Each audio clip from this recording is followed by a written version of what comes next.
What's going on, Power Squad? Will with Willpower here again. Today I want to talk a little bit about social media marketing.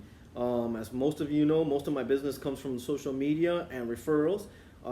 I do all my personal marketing, and I've read a couple of ebooks, and I want to help you because I see a lot of you are using your hashtags incorrectly, and this can help in getting that exposure you want, maximizing that exposure if you use your hashtags properly. So let's get into it. So speaking specifically on Instagram marketing with the hashtags, if you go to search, depending on what business you're in and what hashtags you want to select, well, let's use the city, in this case Atlanta. You want to go into the search, see if you can see that there, the search, and let's put Atlanta. Hashtag Atlanta, you have 29 million posts.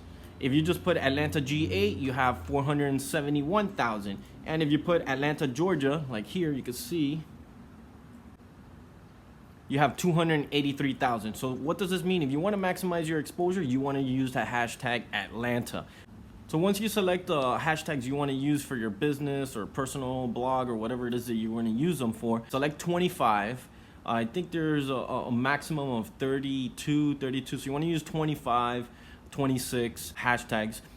Don't forget to use a hashtag that represents your business. Like for example, I use hashtag WillPower, hashtag WillPowerTurnkey. Once you figure out what hashtags you're gonna use and then you have the selected 25, the biggest mistake that I see that most of you are making, and this is where I wanna add value to your online social media marketing, specifically here on Instagram, is that you wanna put those hashtags on your second comment, not on the first. And most of you will put, your picture, you'll post your picture, and then the comment, whatever the case might be, and then your hashtags. This is improper. You want to put it on the second post to maximize your exposure on Instagram. I go to Instagram, I pick a picture here, and you can see all the hashtags are on the second post. And I don't write every hashtag each time. I keep it in notes, so I just do copy and paste. There it is. I copy and paste and post it on Instagram. I have like 2 or 3 ebooks that I read. They're short. I can send them if you want to read it for yourself and get more knowledge on this topic. I'll be glad to send that over to you. The whole thing here is to add value to you. Marketing, your superpower is you. You want to add your flavor to your marketing. You don't want to try to be like everyone else and do the same thing that everybody else. You want to stand out. You want to bring your flavor to your marketing. I like to make my marketing entertaining. So, I'm from Miami. I bring some of that Miami flavor when I'm marketing my services. Don't be afraid to leave your comfort zone and push the limits.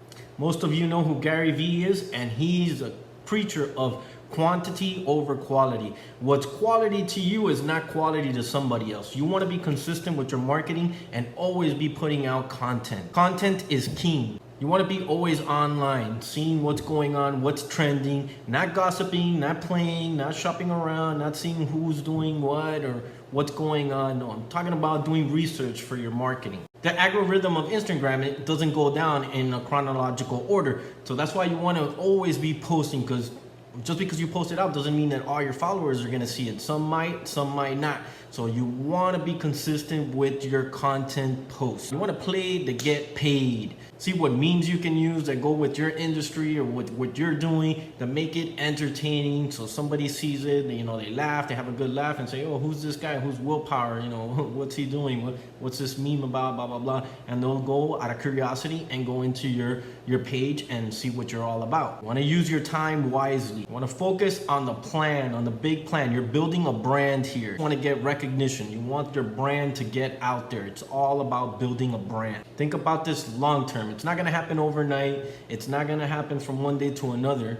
You just got to be consistent with that content, and eventually people, when they think of whatever business you're in, they're automatically going to think about you because you've been popping in their feed. See how you can interact that hobby of yours with your business to make it entertaining. Another thing I want to point out is with the selfies. I don't know what's going on with all you people. This is not freaking Tinder, Bumble, OkCupid. Nobody cares to see your goddamn freaking selfies. If you're gonna do a selfie, don't be lazy. Put a comment, put a quote, something that you believe in that selfie. Don't just put it in the comment section.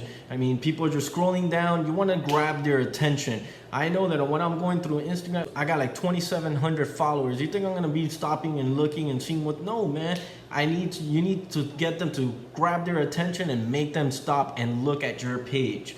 So when you're posting a selfie, hey, you're good looking, you're ugly, whatever the hell, you're having a good day, you just want to post a selfie, put some quote, something about you that's going to get your viewers to interact with you, you know, something about you or about what you believe or about your industry. Don't just put a selfie of you in a car or a job site or whatever the case might be. Make it worthwhile where people are going to stop and say, oh, I can relate to that, and have them comment on your post. You want to add value to your page. Save the selfies for your personal page. Keep them separate from your business. I hope this video adds value, and don't forget to like, subscribe, and follow us on Instagram, WillPowerTurnkey. Don't just hire help, build a team. Willpower.